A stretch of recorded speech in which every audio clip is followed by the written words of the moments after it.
Police ने इच्छापुर के सन city hotel में जुए के अड्डे पर छापा मारा। जुआ खेलते एक महिला समेत 30 लोग गिरफ्तार।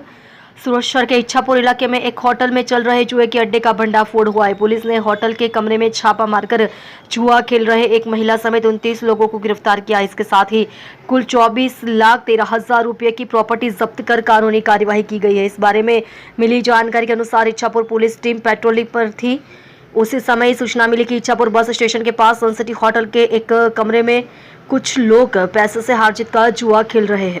इस जानकारी के आधार पर पुलिस टीम ने सन सिटी होटल के कमरा नंबर 411 में छापा मारा। पुलिस को देखकर जुआरियों में भगदड़ मच गई, जहां से पुलिस ने जुआ खेल रहे एक महिला समेत 30 लोगों को गिरफ्तार किया है। इसके साथ ही पुलिस ने मौके से 3,20,000 रुपये कैश, 2 कारें, मोबाइल और बाइक, कुल 24,13,000 रुपये जब्त किए हैं। फिलहाल इच्छापुर पुलिस ने इन सभी जुआरियों के खिलाफ केस दर्ज कर लिया है और आगे की कानूनी कार्यवाही कर रही है।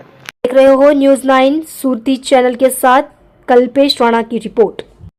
पुलिस कमिश्नर सर सूरत शहर, अधिक पुलिस कमिश्नर सर सेक्टर 2 सूरत शहर तथा नायब police commissioner sir zone 7 Surat શહેરના દ્વારા પોલીસ સ્ટેશન વિસ્તારની અંદર ચાલતી ગેરકાયદેસર પ્રવૃત્તિઓને કંટ્રોલમાં રાખવા અને એના પર કાબૂ મેળવવા માટે પ્રોએક્ટિવ પોલીસિંગ કરવા માટે જે સૂચના આપવામાં આવેલ હતી તે અંતર્ગત ઇચ્છાપુર પોલીસ સ્ટેશનમાં પીઆઈ અને તેમના સ્ટાફને ગતરોજ બાતમી મળેલ હતી કે ઇચ્છાપુર પોલીસ સ્ટેશન વિસ્તારમાં આવેલ સનસિટી હોટલના ચોથા માળે હાર જીતનો ઇલીગલ જુગાર જે છે એ રમાડવામાં આવનાર છે, જે આધારે પીઆઈ અને તેમની ટીમે ગઈકાલે રાત્રે બાતમીવાળી જગ્યાએ રેડ કરતા કુલ 29 ઇસમો આ ગેરકાયદેસર પ્રવૃત્તિ કરતા મળી આવેલ।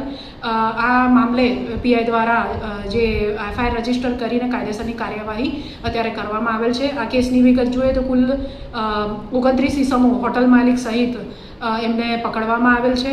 કુલ 24,13,780 રૂપિયાનો મુદ્દામાલ આ કેસમાં કબજે લેવામાં આવેલ છે, જેમાં 3,20,780 રૂપિયા કેશ, 30 નંગ મોબાઈલ જેની કિંમત 4,23,000 જેટલી ગણી શકાય, 2 4 વ્હીલર, 1 ઓટો રિક્ષા અને 11 જે મોટરસાઇકલ છે એ કબજે કરવામાં આવેલ છે।